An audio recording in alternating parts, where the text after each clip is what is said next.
সুন্দর করে কথা বলছিল। যেখানে যাই সেখানে কি সব ভবঘুরে আপনার উপর এভাবে নজর দেবে?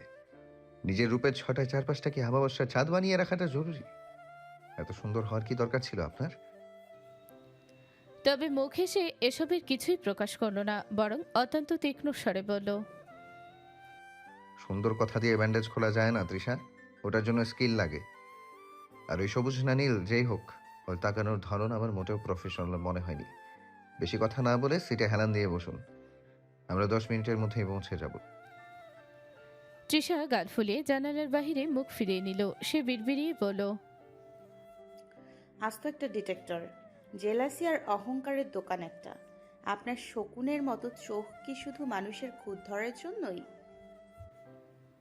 আর্য এবার আর চোখে তৃষার দিকে তাকালো। রোদে পোড়া দুপুরে তৃষার নাকের ডগায় জমে থাকা ঘাম আর অবাধ্য চুলের কয়েকটা গোছা ওর কপালে এসে লুটিয়ে পড়েছে। আর্যর খুব ইচ্ছে করলো ওই চুলগুলো নিজ হাতে সরিয়ে দিতে, কিন্তু সে তার পেশাদারি গাম্ভীর্যের আড়ালে নিজেকে শক্ত করে রাখল। গাড়িটা এক অভিজাত ক্লিনিকের সামনে এসে থামল।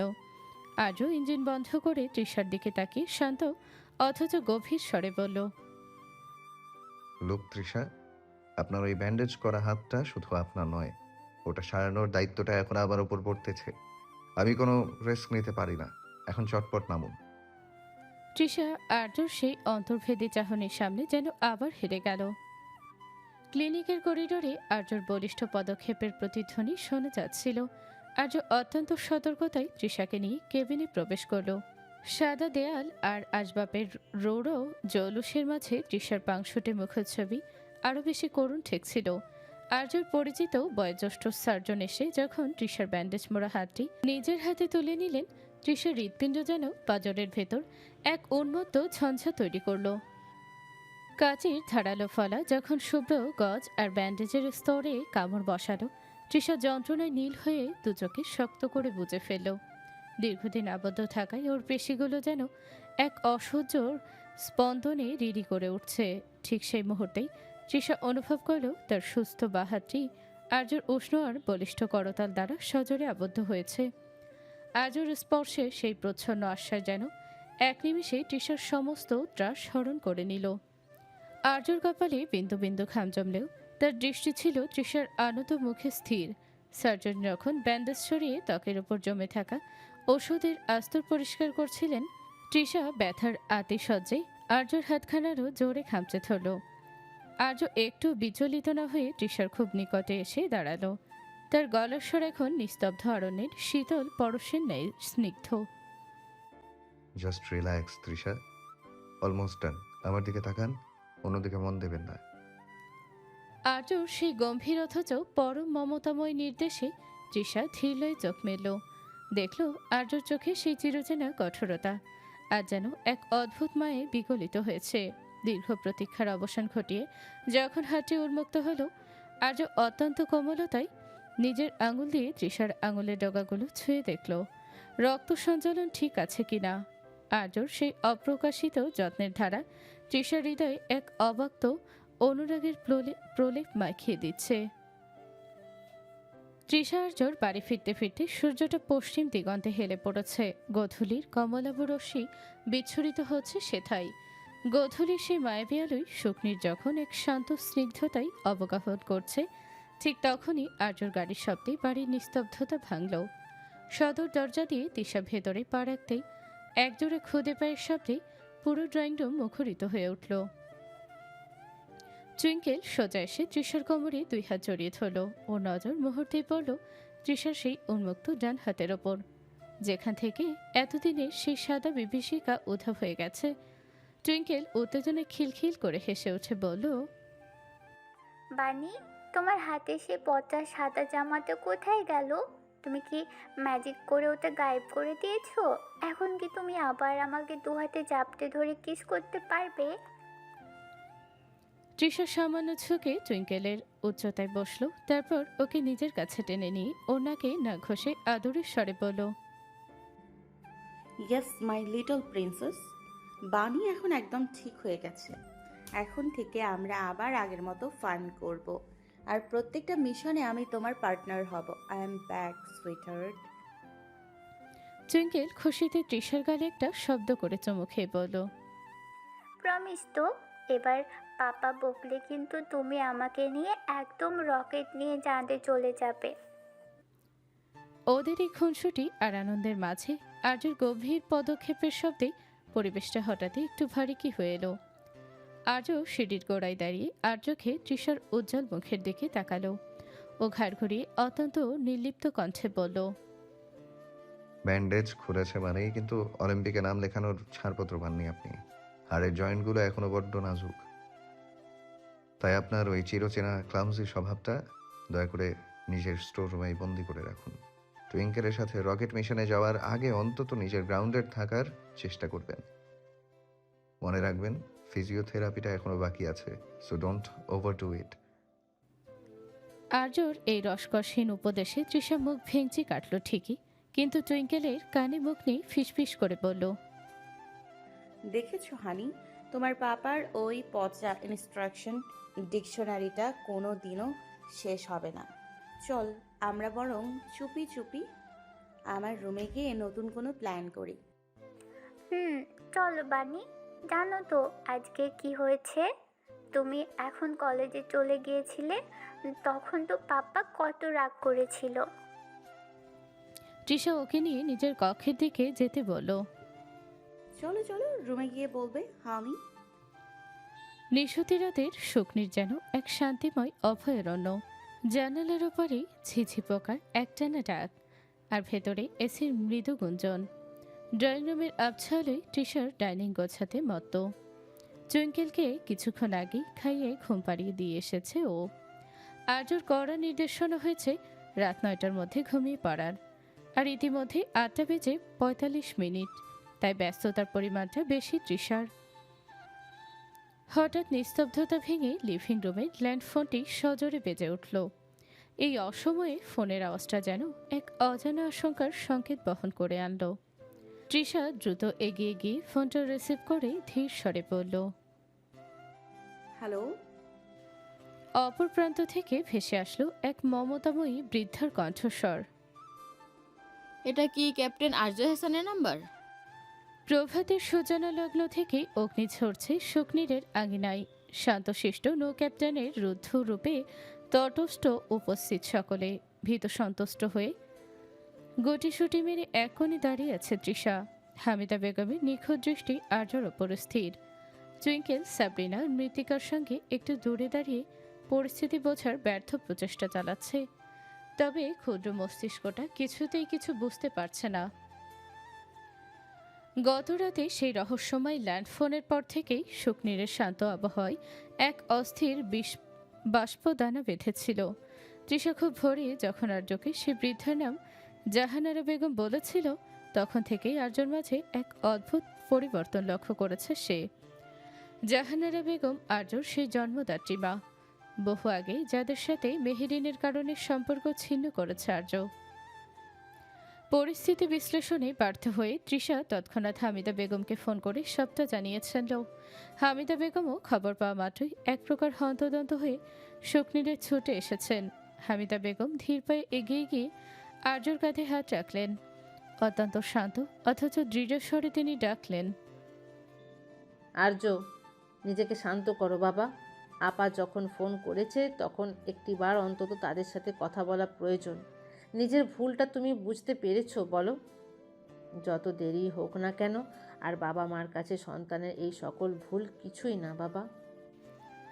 আর্য তপ্ত কণ্ঠে বলল, আমি তাদের উপর রেগে নেই চাচিমা, বাবা মা হন তারা আমার, বড্ড ভালোবাসি আমি তাদের।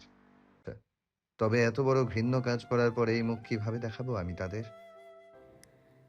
হামিদা বেগম আর্যর দুশ্চিন্তাগ্রস্ত ললাটে স্নেহের হাত বুলিয়ে দিয়ে এক গভীর মমতায় বললেন, শোন বাবা আর্য, মানুষ ভুলের ঊর্ধ্বে নয়। মেহেরিনের দেওয়া সেই মিথ্যে অপবাদের বেড়াজালে তুমি নিজেকে জড়িয়ে ফেলেছিলে ঠিকই, কিন্তু আজ তো সত্যের আলো ফুটেছে। বাবা মায়ের মন তো সাগরের মতো গভীর বাবা। সেখানে সন্তানের প্রতি কেবল ভালোবাসাই জমা থাকে, ক্ষোভ নয়। তারা কেবল তোমার মুখটি দেখার অপেক্ষায় দিন গুনছেন। আর তুমি তৃষার কথা ভাবো, এই বাড়ির বউ হিসেবে ওরও তো একটা অধিকার আছে নিজের শ্বশুর শাশুড়িকে চেনার। তাদের দোয়া পাওয়ার। তুমি কি চাও না ওরা দেখুক তুমি কত লক্ষ্মী একটা মেয়েকে জীবনসঙ্গিনী হিসেবে পেয়েছো? আর্য কিছুক্ষণ নিরুত্তর হয়ে মেঝের দিকে তাকিয়ে রইল। তার ভেতরকার সেই অপরাধবোধ আর লজ্জার দেওয়ালগুলো যেন চাচিমার কথায় ধীরে ধীরে খসে পড়েছে। সে এক দীর্ঘশ্বাস ফেলে অত্যন্ত ক্ষীণ স্বরে বলল, আমি কি সত্যি ক্ষমার যোগ্য চাচিমা? যে বাবা মাকে আমি মাহিরিনের কথার উপর ভিত্তি করে দূরে সরিয়ে দিয়েছিলাম, আজ তাদের সামনে গিয়ে দাঁড়ানোর সাহসটা আমি কোথায় পাবো? তবুও আপনি যখন বলছেন আমি যাব, তাদের প্রতি করা আমার প্রতিটি অন্যায়ের দায়ভার আমি মাথা পেতে নেব। হামিদা বেগম হাসি মুখে বললেন, এই তো আমার সোনা ছেলে, দেখবি ওনারা তোকে দেখা মাত্রই সব ভুলে বুকে টেনে নেবেন। আর্য আর দেরি করল না। সে বসা থেকে উঠে দাঁড়িয়ে গটগট করে সিঁড়ি বেয়ে দোতলার দিকে পা বাড়ালো। করিডোরের মাঝপথে থেমে সে নিচে দাঁড়িয়ে থাকা তৃষার দিকে স্থির চোখে তাকালো। গম্ভীর অথচ স্পষ্ট স্বরে বলল, তৃষা, দাঁড়িয়ে কি দেখছেন? চটপট গিয়ে তৈরি হয়ে নিন, আমাদের হাতে সময় কম। So be quick. তৃষা আর্যর এই আকস্মিক পরিবর্তনে কিছুটা হকচকিয়ে গেল। মুহূর্তেই তার মুখে বিজয়ের হাসি ফুটে উঠল। সে দ্রুত নিজের ঘরের দিকে ছুটল তৈরি হওয়ার জন্য। পরক্ষণেই মনে পড়ল টুইঙ্কেলের কথা। তৎক্ষণাৎ ওকে দুহাতে আগলেই দৌড়ে দোতলার উদ্দেশ্যে যেতে যেতে বলল, চলো কিউটি পাই, আজকে আমরা আমাদের নিজেদের বাসায় যাব। ছোট্ট টুইঙ্কেল তৃষার দিকে ফিরে বলল, আমাদের বাসা মানে? এটাই তো আমাদের বাসা বানি। তৃষা মুচকি হাসল টুইঙ্কেলের বোকা প্রশ্নে। তার সরল প্রশ্নের প্রত্যুত্তরে তৃষার সম্মুখ পানে এগোতে এগোতে বলল, এখানে তো আমরা থাকি, ওখানে তুমি, তোমার পাপা, তোমার সবাই থাকে, দাদুন দাদিয়া সবাই। শোনা, আমারও দাদুন দাদিয়া আছে বানি। আছে তো শোনা। তাহলে কোথায় তারা?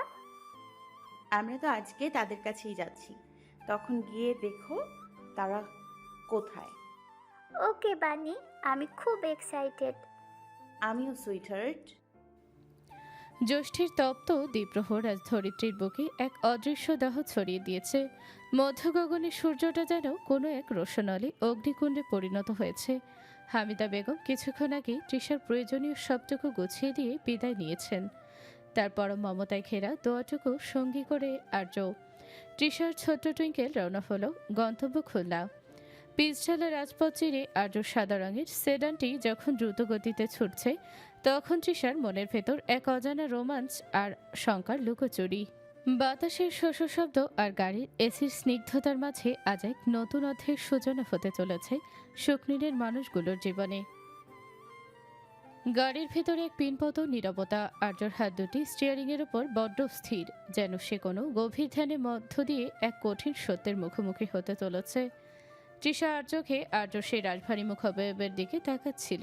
আর্যর কপালে এখন আর সে রাগের চিহ্ন নেই, বরং একরাশ বিষণ্ণতার উৎকণ্ঠা সেখানে ভিড় জমিয়েছে। হঠাৎ করেই টুইঙ্কেল জানালার বাহিরে হাত দিয়ে চিৎকার করে উঠল, পাপা, দেখো দেখো, ওই গাছগুলো কেমন দৌড়াচ্ছে আমাদের সাথে। আমরা কি ওনাদেরও দাদুন দাদিয়ার বাসায় নিয়ে যাব? টুইঙ্কেলের এই নিষ্পাপ প্রশ্নে আর্যর ঠোঁটের কোণে এক চিলতে ম্লান হাসি ফুটে উঠল। সে হাত বাড়িয়ে টুইঙ্কেলের নরম গালে আলতো করে টোকা দিয়ে বলল, না মা, ওরা তো ওখানেই থাকবে। আমরা অনেক দূরে যাব, যেখানে তোমার জন্য অনেক আদর জমা আছে। তৃষা এবার একটু নড়ে চড়ে বসে আর্যর দিকে তাকালে আর্য শান্ত গলায় বলল, তৃষা, খুলনা পৌঁছাতে রাত হয়ে যাবে। আপনি চাইলে একটু ঘুমিয়ে নিতে পারেন। আপনার হাতটার কথা মাথায় রাখবেন, বেশিক্ষণ বসে থাকলে আবার পেইন শুরু হতে পারে। তৃষা মাথা নেড়ে মুচকি হাসল। আমার একদম ঘুম আসছে না, বরং আমার ভাবতেই খুব ভালো লাগছে যে আজ আপনার বাবা মায়ের সাথে দেখা হবে। ওনারা নিশ্চয়ই আপনাকে দেখে খুব খুশি হবেন। আর্য দীর্ঘশ্বাস ফেলে বিড়বিড়িয়ে বলল, খুশি নাকি ঘৃণা সেটাই দেখার বিষয়। জীবনের অনেকটা সময় মাহিরিনের দেয়া মরিচিকার পেছনে ঘুরে আমি প্রকৃত হীরা হারিয়েছিলাম। আর সেই খেসারত দেয়ার পালা। তৃষা কি যেন ভেবে হঠাৎ নরম স্বরে বলল, ভুল তো সবাই করে, কিন্তু সেই ভুল স্বীকার করার নামই তো মানুষ। আপনি তো নিজের শেকড়ে ফিরছেন। শেকড় কখনো কাউকে ফিরিয়ে দেয় না। আর্য তৃষার দিকে একবার তাকালো। এই মেয়েটা যে কখন থেকে তার জীবনের প্রতিটি ঝড়ে এক শক্ত খুঁটি হয়ে দাঁড়িয়েছে তা সে নিজেও জানে না। নিশুতি রাতের নিস্তব্ধতা চিরে আর্যর গাড়িটি খুলনার জনাকীর্ণ সড়ক ধরে এগোচ্ছিল। এসির মৃদু গুঞ্জন আর ইঞ্জিনের একঘেয়ে শব্দের মাঝে গাড়ির ভেতরটা যেন এক অন্য জগতের অভয়ারণ্য। পাশে বসা তৃষা দীর্ঘ ভ্রমণের ক্লান্তিতে গভীর নিদ্রায় আচ্ছন্ন। তার আবদ্ধ মাথাটি কখন যে নিজের অজান্তে আর্যর প্রশস্ত কাঁধের ওপর আশ্রয় নিয়েছে তা সে নিজেও জানে না। আর্যর ডান কাঁধে তৃষার সেই উষ্ণ আর নিয়মিত নিঃশ্বাসের পরশ তাকে এক অদ্ভুত শিহরণে বিদ্ধ করছে। তৃষার চুলের সে পরিচিত ল্যাভেন্ডার সুবাস আর্যের নাসারঞ্জে এসে ধরা দিচ্ছে বারবার। আর্য বাম হাতে স্টিয়ারিং সামলে পরম মমতায় দেখে নিল তার কোলের উপর গুটিসুটি মেরে শুয়ে থাকা ছোট্ট টুইঙ্কেলকে। এই এক চিলতে গাড়ির ভেতরেই যেন আজ আর্যর সমগ্র পৃথিবী বন্দী। তৃষার চুলের কয়েকটি অবাধ্য গোছা তার কপালে এসে লুটোপুটি খাচ্ছে। আজও স্টিয়ারিংয়ে এক হাত রেখে অত্যন্ত সন্তর্পণে অন্য হাতটি বাড়িয়ে তৃষার কপাল থেকে সেই কেশগুচ্ছ সরিয়ে দিল। তৃষার সেই ঘুমন্ত নিষ্পাপ মুখশ্রীর দিকে তাকিয়ে আর্যর মনে হলো জীবনের সমস্ত ঝড়ঝাপটা শেষে এই এক টুকরো শান্তি যেন তারই প্রাপ্য ছিল। বাতাসের ঝিরি ঝিরি শব্দের সাথে মিলেমিশে একাকার হয়ে যাওয়া তৃষার প্রতিটি প্রশ্বাস আর্যর হৃদস্পন্দনের সাথে এক নতুন সুর তুলছিল। জানালার ওপাশে দ্রুত ধাবমান ছায়াবৃক্ষ আর দূরদিগন্তের কোনো এক প্রাঙ্গণ থেকে ভেসে আসা ক্ষীণ সুরেলা গানের লহরী। ঠিক এমন এভাবে তুই থেকে যা স্বভাবে আমি বুঝেছি ক্ষতি নেই আর তুই ছাড়া গতি নেই। কোনো এক অজানা অনুভূতির তাড়নায় আর্যর হাতখানা থেমে গেল। কে এক অযাচিত আবেশে সে না চাইতেও চেয়ে রইল ঘুমন্ত তৃষার পানে। আন্টি, আমি তৃষা। ওই যে কালকে রাতে আপনি যার সাথে কথা বললেন না, আমি সেই। তৃষার ভয়ার্ত কণ্ঠে সম্মুখে থাকা জাহানারা বেগমের হাতে বিদ্যমান ছাতাটা অবহেলায় মেঝের মার্বেল পাথরে পড়ে গিয়ে এক তীক্ষ্ণ শব্দ তুলল। জাহানারা বেগম বিস্মিত দৃষ্টিতে চেয়ে আছেন। তৃষা ততক্ষণে আর্যর দীর্ঘ দেহবয়বের পিছনে গিয়ে লুকিয়েছে। আর্যর বাবা আফজাল সাহেব ড্রয়িং রুমের মাঝখানে পাথরের মূর্তির মতো দাঁড়িয়েছিলেন।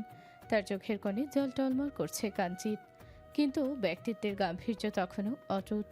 তিনি কাঁপা কাঁপা গলায় ডাকলেন, আর্য, তুই তুই সত্যিই এসেছিস বাবা?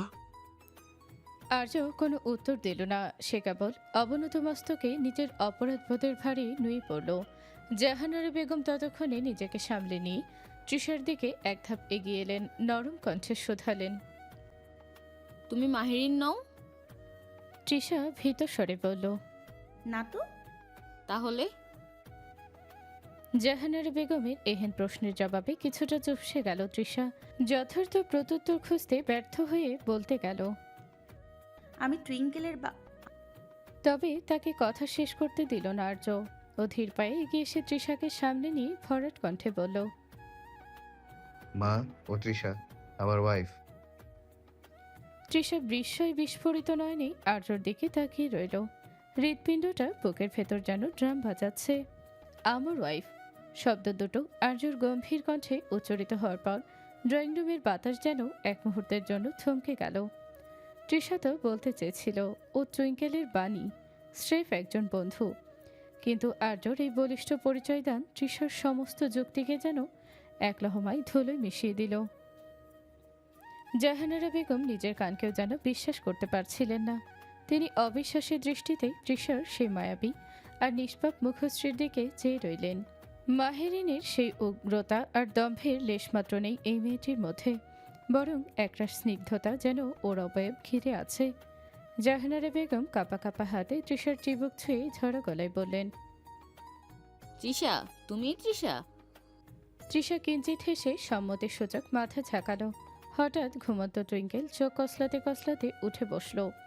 ঘুমের আবেশে ওর গোলুমলু মুখটা একটু ফোলা আর চুলগুলো অবিন্যস্ত। ও আড়মোড়া ভেঙে হাই তুলে অবাক হয়ে চারপাশটা দেখল। তারপর আর্য তৃষার মাঝখানে এসে দাঁড়িয়ে নিজের আধ বলিতে কড়া গলায় বলল, পাপা, বানিকে নিয়ে তুমি কার সাথে ঝগড়া করছো? আর ওই দাদিয়াটা কেন আমার বানিকে ছুঁয়ে কাটছে? তুমি কি আমার বানিকে বকেছো? আফজাল সাহেব আর জাহানারা বেগম দুজনেই যেন বিদ্যুৎ স্পৃষ্টের মতো টুইঙ্কেলের দিকে তাকালেন। আফজাল সাহেবের চোখের জল এবার বাদ মানল না। তিনি দুই হাঁটু গেড়ে মেঝের ওপর বসে পড়ে দুহাত বাড়িয়ে দিলেন টুইঙ্কেলের দিকে। তার গলার স্বর কান্নার ভারে বুঝে আসছে। আমার নাতনি, দাদুন ভাই, এদিকে আসো তো দাদু ভাই। টুইঙ্কেল প্রথমে একটু থতমতো খেলো ও বড়দের দিকে একবার দেখল। তারপর তৃষার ওনাটা শক্ত করে খামচে ধরল। ও বেশ বিজ্ঞের মতো মাথা নেড়ে আফজাল সাহেবকে উদ্দেশ্য করে বলল, তুমি কে? আমার পাপা বলেছে দাদুনটা নাকি অনেক চকলেট আর স্টোরি বুক রাখে। তোমার পকেটে কি চকলেট আছে? না থাকলে কিন্তু আমি তোমার কোলে যাবো না, বলে দিলাম। জাহানারা বেগম এবার প্রশস্ত হাসলেন। আনন্দের এই বাঁধভাঙা জ্বরে তার চোখের জলগুলো যেন মুক্তোর দানার মতো ঝরতে লাগলো। তিনি টুইঙ্কেলকে কোলে তুলে নিয়ে ওর কপালে সহস্র চুমু এঁকে দিয়ে বললেন, আমার সোনাটা, চকলেট কেন? তোমার জন্য তোমার দাদুন পুরো একটা চকলেটের দোকান কিনে রেখেছে। তুমি এসো তো আমার কাছে, আজ তোমাকে 101টা রূপকথার গল্প শোনাবো। আর্য এতক্ষণ পাথরের মতো দাঁড়িয়েছিল।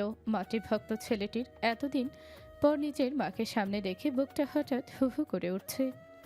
এতক্ষণ শান্ত থাকলেও এবার নিজেকে সামলানো দায়ী হয়ে পড়ছে আর্যর। ও জানে মা ওকে ছুতে চাইছে, তবে কোনো এক অজানা কারণে কাছে আসতে পারছেন না তিনি।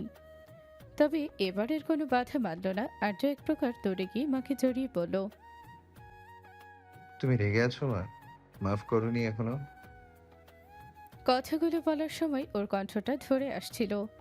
জাহানারা বেগম চোখের পানি ছেড়ে দিলেন। অশ্রুসিক্ত নয়নে ছেলেকে জড়িয়ে কপালে চুমু এঁকে বললেন,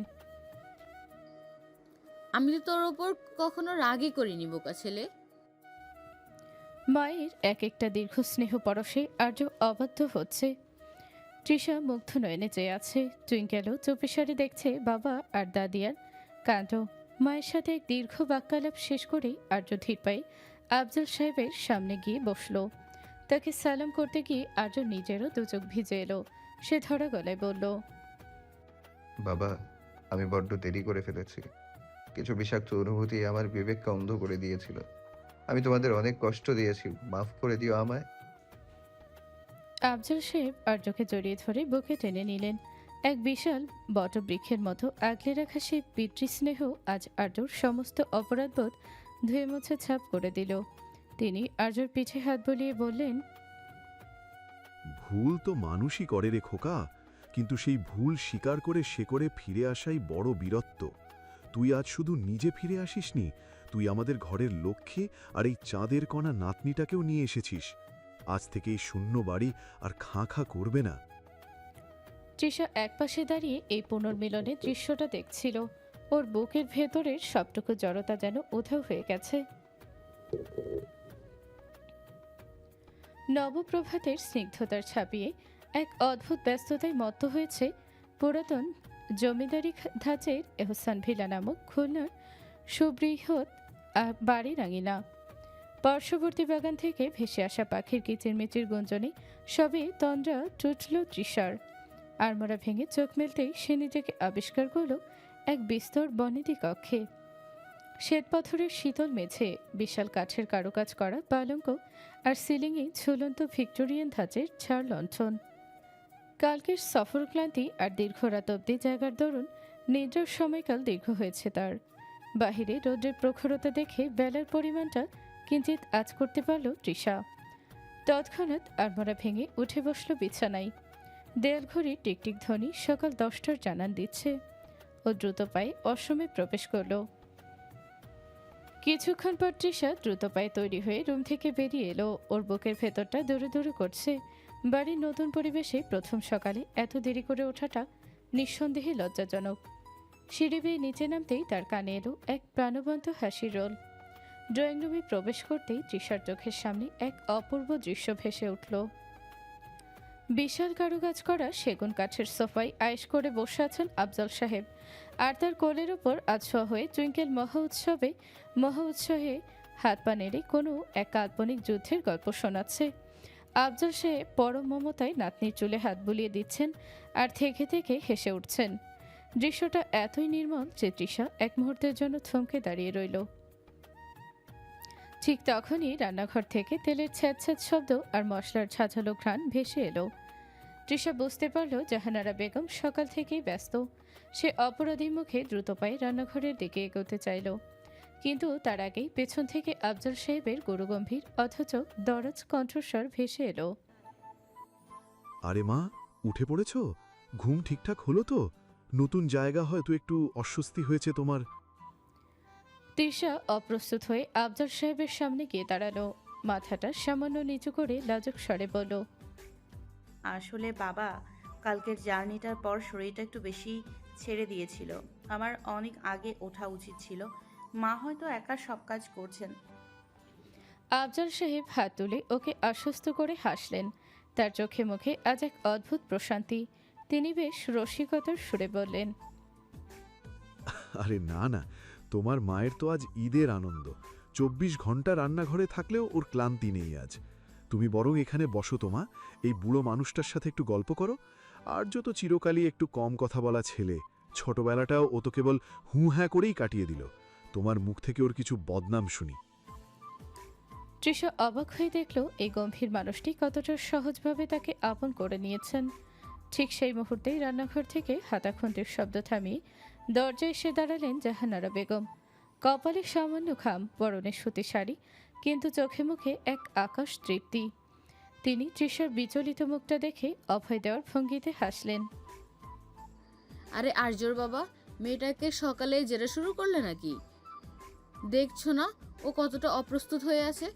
তৃষামা, তুমি একদম চিন্তা করো না তো।